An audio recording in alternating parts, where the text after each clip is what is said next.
Il les laissa donc et s'éloigna de nouveau. Pour la 3e fois, il pria en répétant les mêmes paroles. Lorsqu'il revint auprès de ses disciples, il leur dit « Vous dormez encore et vous vous reposez ?» L'heure est venue où le Fils de l'homme va être livré entre les mains des pécheurs. Levez-vous et allons-y. Celui qui me trahit est là. Je ne sais pas si vous étiez là la semaine dernière, mais on a une sorte de contraste saisissant. Joël, la semaine dernière, dans sa prédication, nous partageait l'histoire de la transfiguration. C'est un moment en fait qui manifeste la gloire de Jésus. Et ici, l'ambiance a radicalement changé. Cette fois-ci, il n'y a pas de lumière resplendissante. Pas de gloire de Dieu. L'ambiance est sombre. Nous sommes à une heure bien tardive, bien avancée dans la nuit. Il est approximativement 23h ou un peu plus. L'ambiance est pesante. Jésus vient d'annoncer pas longtemps avant qu'il allait mourir. Il vient de partager son dernier repas avec ses disciples. Judas, qu'il suit depuis 3 ans, va le trahir. Le processus est déjà engagé. Les autres vont fuir. Jésus est au plus mal. Et alors qu'il est au plus mal, il va nous montrer finalement 3 manières pour faire face à l'anxiété. Avouer ses faiblesses, comme Jésus, persévérer dans la prière, comme Jésus, et rechercher du soutien, comme Jésus. Ce sont vraiment là les trois attitudes que Jésus a à avoir. Et sur ce texte, honnêtement, on pourrait sortir plein de remarques sur l'attitude des disciples, sur le combat, la prière. Mais vraiment, ce matin, on va se focaliser sur la manière qu'a eu Jésus de réagir à cette anxiété qui l'a accablé. Et la première chose que Jésus fait, c'est qu'il avoue ses faiblesses. Et là, j'entre dans un sujet pas facile. Montrer ses émotions. Me voici bien mal placé pour parler de ce sujet.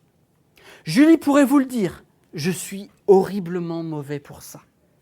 Quand je montre mes émotions, je me sens fragile, je me sens faible, je me sens en insécurité, je me sens vulnérable. Bref, c'est très déstabilisant pour moi. C'est pas facile de dire « j'ai pas le moral, je suis découragé, j'ai peur ». Je suis inquiet. Mais en même temps, je crois que c'est tout à fait normal dans cette culture de l'apparence. Cette culture, voici ce qu'elle nous commande. Choisis ta meilleure photo pour les réseaux sociaux. Montre tes plus belles photos de vacances. Montre le meilleur de toi. Montre combien ta vie est belle et merveilleuse. Mais surtout, enterre la tristesse, enterre la peur, enterre l'anxiété. Parce que ça dérange en fait.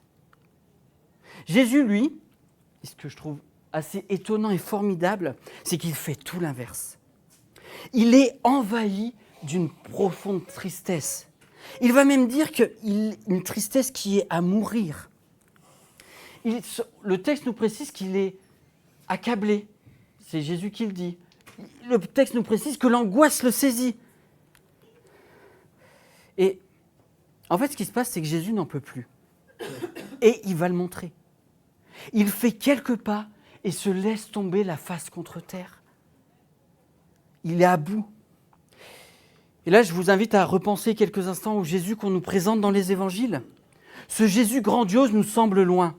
Celui qui guérit, celui qui attire les foules à lui, celui qui enseigne avec autorité, celui qui marche sur l'eau, celui qui a réponse a priori à toutes les problématiques qui lui sont présentées. Ce Jésus nous semble bien loin. Jésus est mal, Jésus est tourmenté, il est accablé par l'angoisse et il le montre. Et cette attitude, je crois honnêtement qu'elle n'est pas naturelle. Lorsque je repense au moment où j'étais le plus mal, voici quels étaient mes réflexes. Me réfugier dans le sommeil, me réfugier dans la solitude, dans la nourriture. Je prenais des madeleines avec du Nutella, pour info. C'est ce qui fait que j'ai pris 10 kilos pendant la fac de médecine. Ou dans les séries. Mais par-dessus tout, je me taisais. C'était silence radio. Il fallait tenir et faire comme si. Face à nos peurs, face à nos stress, face à nos angoisses, nous sommes tentés d'avoir honte. Nous sommes tentés de nous sentir coupables. Nous sommes tentés d'être abattus. Nous sommes tentés de nous isoler parce que nous pensons que personne ne peut nous comprendre. Nous pensons que personne ne peut nous aider. Et pourtant, je crois que se montrer tel que nous sommes, dans nos fragilités, est le début d'une lutte efficace contre notre anxiété. Jésus, lui, il a été accablé. Précisément, nous dit le texte, à cause de cette coupe qu'il allait boire. Et en fait, vous ne savez peut-être pas ce à quoi correspond cette image de la coupe, mais dans l'Ancien Testament, la coupe représente la colère de Dieu contre le péché. Qu'est-ce qui se passe en fait ? Jésus va prendre cette colère sur lui. Celui qui n'a pas connu le péché, il l'a fait devenir péché pour nous, afin que nous devenions en lui justice de Dieu. On trouve cela en 2 Corinthiens 5, verset 12. En fait, Dieu, à la croix, qu'est-ce qu'il va faire ? Il prend nos péchés et il les place à l'intérieur de Jésus. Il prend les péchés de toute l'humanité et il les place en Jésus. Jésus allait subir sur la croix la colère de Dieu. Le péché allait être jugé et Jésus devrait en payer le prix. Et quel prix ? Et je crois que déjà là, il commence à en payer le prix. Luc, dans son récit de cet événement, nous raconte que la sueur de Jésus est devenue comme du sang. Je vous ai mis le passage en Luc 22, verset 44. Sa sueur devint comme des gouttes de sang qui tombaient à terre. Et ça paraît bizarre, hein. Sur le plan médical, on se dit c'est un peu douteux quand même comme affaire. Sauf que pendant des années, des décennies, des siècles, on a pensé que c'était une bizarrerie de la Bible, encore une de plus. Mais il n'y a pas si longtemps, les médecins ont observé ce phénomène. Si vous voulez vous la raconter à une soirée, c'est génial. Le nom, c'est l'hématite rose. En fait, c'est un phénomène qui est rarissime, associé à un stress intense. Il faut imaginer ce qui se passe. Jésus est dans le jardin de Gethsémani. Il sait qu'il doit y aller, que la croix est l'objectif de sa vie sur terre. Il sait qu'il doit porter sur lui tout le péché de l'humanité. Il sait que c'est le moyen par lequel les êtres humains seront sauvés. Il y a de quoi avoir peur. Il y a de quoi avoir le vertige. Il y a de quoi vivre une angoisse sans commune mesure. Et c'est ce qui se passe. Son cœur s'emballe, la fréquence cardiaque augmente, le débit sanguin dans les vaisseaux augmente jusqu'à les tout petits vaisseaux qui sont à la surface de sa peau. Et là, ces vaisseaux éclatent. Ce stress intense produit donc un mélange de sueur et de sang. Imaginez Jésus qui revient auprès de ses disciples, le visage ensanglanté. En fait, Jésus revient le visage ensanglanté. Je vous ai épargné les photos des cas d'hématite rose, mais ça fait vraiment un visage ensanglanté. Qui peut comprendre ça ? Personne. Qui peut entendre ça ? Personne. En fait, c'est quelque chose d'inconcevable. Et pourtant, Jésus s'est montré tel qu'il était, dans sa grande détresse, écrasé par l'anxiété. Alors, j'ose ce défi. Si ce matin, tu te sens accablé par une anxiété, ose en parler. Ne t'enferme pas dans une solitude destructrice. Ne pars pas d'ici sans en avoir parlé à quelqu'un. Tu te dis peut-être qu'on ne te comprendra pas. Personne ne pouvait comprendre Jésus. Et il a montré sa faiblesse. Alors toi aussi, fais-le, parle et ne porte plus ce poids seul. Parce que déjà ça change tout. Déjà ça, c'est libérateur en fait. La deuxième chose que Jésus nous montre au travers de cet épisode où il est fortement accablé, c'est que comme Jésus, nous pouvons persévérer dans la prière. Et ce que je vous propose, c'est, je ne sais pas si vous connaissez les signes de l'anxiété, mais je vais vous en partager quelques-uns. La fatigue, les troubles du sommeil, les maux de tête, les étourdissements, les vertiges, des nausées, des troubles de la digestion, des palpitations cardiaques, des bouffées de chaleur, des douleurs à la poitrine, un sentiment d'inquiétude, la peur de mourir ou même des troubles de la concentration. Vous Vous savez, quand on vit ces symptômes au jour le jour, ça peut être très embêtant. Et il faut croire que le milieu chrétien, lui aussi, n'est pas épargné.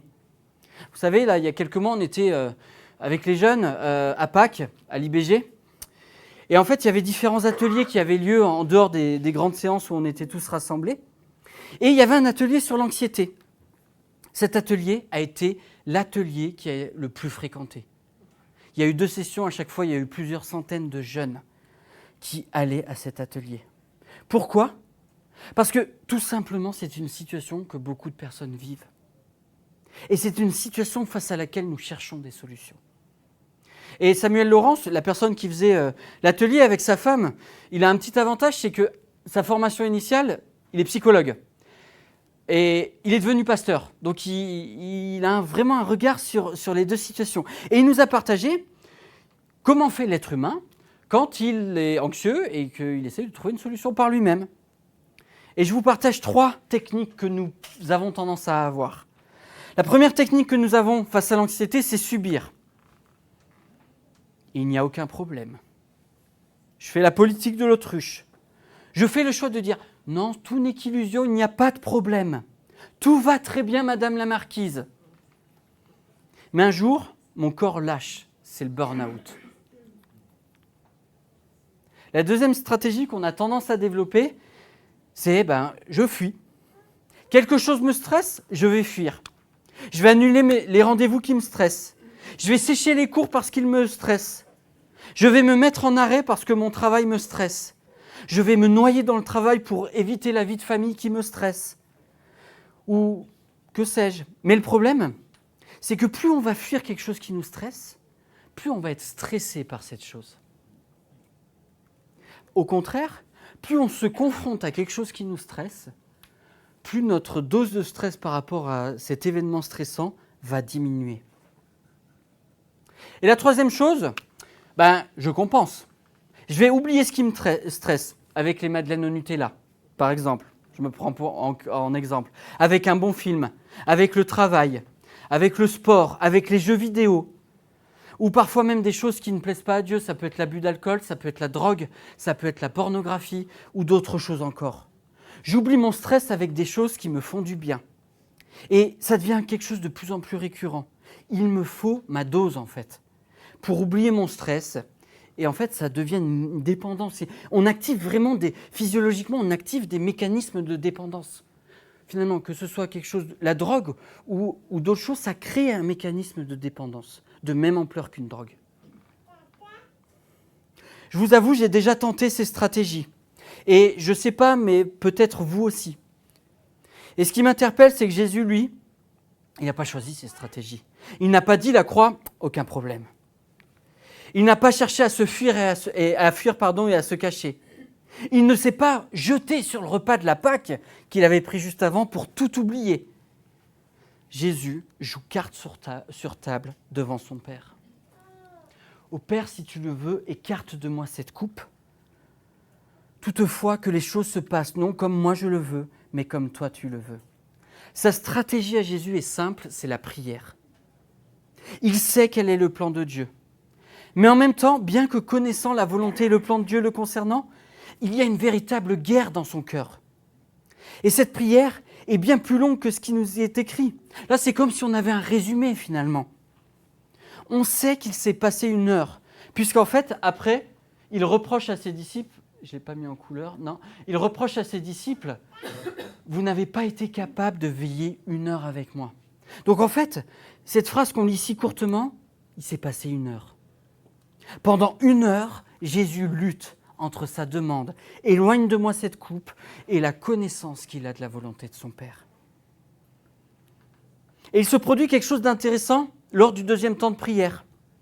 On voit que ce que Jésus dit est en train de changer. Regardez, on passe à la 2e partie du passage. « Ô mon Père, s'il n'est pas possible que cette coupe me soit épargnée. » Jésus ici semble accepter l'idée de la croix. En fait, ce qu'il faut bien comprendre, c'est que parler à Dieu, ça change notre cœur. Et ce n'est pas quelque chose qui est propre à Jésus. Si vous regardez les psaumes, c'est particulièrement flagrant. Combien de fois les psaumes commencent en disant « Tout va mal, Je souffre et je me sens abandonné. Puis à un moment donné, les auteurs, une fois qu'ils ont vidé le trop-plein qu'il y avait dans leur cœur, ils se souviennent de qui est Dieu. Ils se souviennent de ses promesses. Ils se souviennent de ce qu'il a dit. Et à la fin, ils concluent en général le psaume en rendant gloire à Dieu. Ce qu'il faut bien comprendre, c'est que nous nous adressons à un Dieu qui a le pouvoir de changer notre cœur. Parce que les circonstances n'ont pas changé. Dans quelques instants, Jésus sera capturé comme un vulgaire criminel. La moquerie sera la même. La souffrance physique et psychique de la croix sera la même. Il n'y aura pas moins de péché à porter. En fait, la prière a permis à Jésus de se ranger à la volonté de son Père. Nous pouvons ainsi vivre la même chose dans la prière. Si souvent, les circonstances ne changent pas, mais Dieu change notre état d'esprit. Il transforme notre regard. C'est comme si, en fait, je ne sais pas si quelqu'un parmi vous voit flou sans lunettes. Vous voyez un peu le truc? Ok. Eh bien, enlevez vos lunettes, vous voyez flou, vous priez Dieu, et c'est comme s'il posait vos lunettes. Et là, ah mais oui, en fait, je comprends mieux. Et pourtant, la situation n'a pas changé. Ou même, comme Jésus l'a souligné lui-même, ça permet de résister à la tentation, la prière. Jésus aurait pu fuir. Jésus aurait pu faire comme si de rien n'était. Jésus aurait pu se réfugier dans certains plaisirs, mais il ne l'a pas fait. Le choix qu'il a fait a été celui de la prière. Et je crois que cela me sert et nous sert de modèle à imiter. Lorsque l'anxiété nous assaille, que notre premier recours soit la prière pour que notre regard change. Regardez Jésus, il y a 3 séquences où il va prier. Et il prend le temps, il persévère là-dedans. Et je pense que malheureusement, souvent notre premier réflexe n'est pas de prier, mais d'essayer de trouver des solutions par nous-mêmes. Et je pense qu'il y a cette main tendue de la prière qui est là, que vraiment nous puissions la saisir. Et la troisième chose que nous pouvons faire comme Jésus, c'est de rechercher du soutien. Je pense que vous êtes d'accord avec l'idée que Jésus est accablé par l'anxiété. Il se dit triste à en mourir. Je ne sais pas si véritablement on mesure la portée de la phrase de Jésus. Est-ce que vous avez déjà ressenti une telle sensation ? Honnêtement. Peut-être certains, d'autres peut-être pas. Moi qui ai connu certains moments où j'étais vraiment mal dans mon adolescence, c'était assez difficile, j'étais rejeté à l'école, mes relations avec les autres étaient compliquées, j'avais souvent des idées noires. Mais je ne peux pas dire que je suis arrivé à cette tristesse à en mourir. Et pourtant, ce que j'ai découvert, c'est que je n'avais pas envie de voir du monde. En fait, j'ai découvert en préparant ce message que c'est parfaitement logique. L'anxiété va de pair avec la solitude. Et on a un peu ce raccourci dans notre tête qui nous fait dire que si on est seul, ça ira mieux. Et vous ne le savez peut-être pas, mais en fait, la solitude ne fait qu'aggraver notre cas. Médicalement, il est démontré que si vous êtes isolé, vous aurez tendance à sécréter davantage de cortisol. Le cortisol, c'est ni plus ni moins que l'hormone du stress. Alors que vous voulez rester seul parce que vous êtes accablé par une source de stress, eh bien en fait, vous allez être encore plus stressé. Si vous êtes isolé et que vous avez peu de relations avec les autres, donc votre cortex préfrontal, donc ces nerfs dans le cerveau, et cet aire c'est le siège de la mémoire, si vous voulez, en fait, cette zone-là va avoir tendance à diminuer en taille. Et à long terme, vous savez quel risque vous avez ? Développer une maladie d'Alzheimer. C'est fascinant la médecine. Jésus aurait pu choisir cette stratégie. À plusieurs reprises dans les évangiles, on le voit envoyer ses disciples ailleurs pendant que lui va prier tout seul. Mais cette fois-ci, c'est comme si Jésus ne voulait pas rester seul. C'est comme si Jésus ne pouvait pas rester seul en fait. Certains commentateurs pensent que le diable, donc l'ennemi de Dieu, va se servir de ce moment-là pour essayer une dernière fois de détourner Jésus de la croix.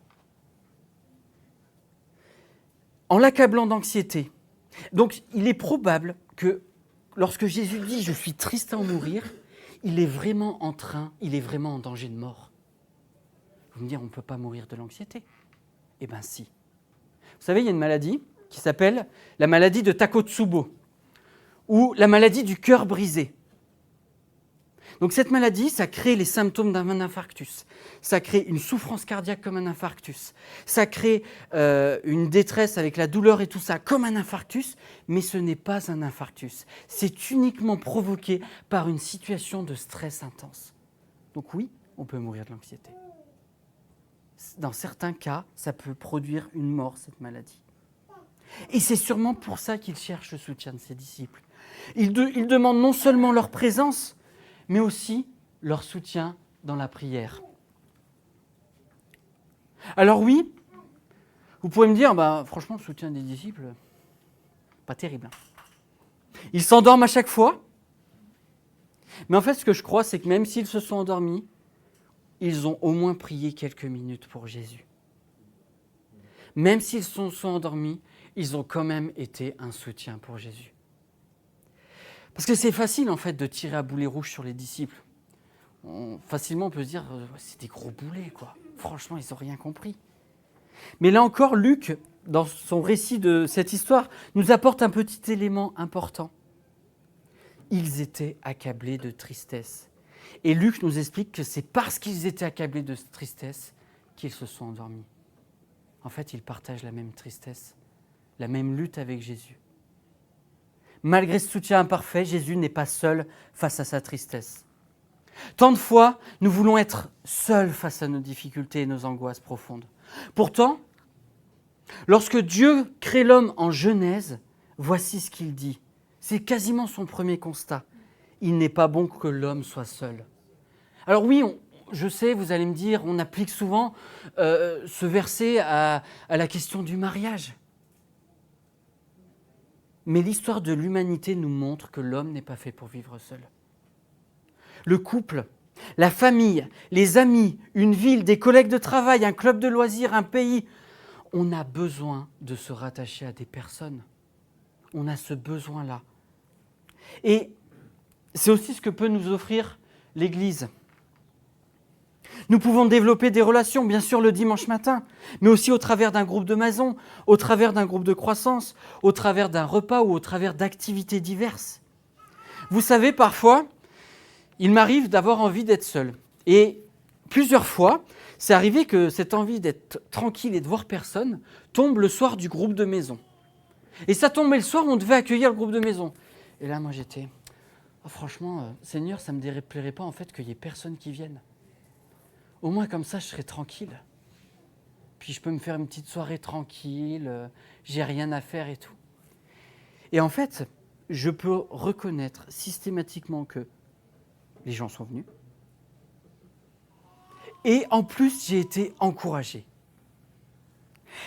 Et ça m'a vraiment interpellé, comme si en fait, Dieu avait voulu m'adresser un encouragement particulier. J'ai toujours été encouragé par ces temps, et en fait, vivre des temps dans l'Église, avec les gens de l'Église quand tout va bien, c'est bien. Mais vivre des temps avec les gens de l'Église quand l'anxiété semble te ronger, c'est encore mieux. Parce que si l'isolement augmente le stress, si l'isolement fait perdre de la mémoire, voici ce qu'on peut dire concernant la communion fraternelle. C'est bon pour le moral, c'est bon pour la foi et c'est bon pour la santé.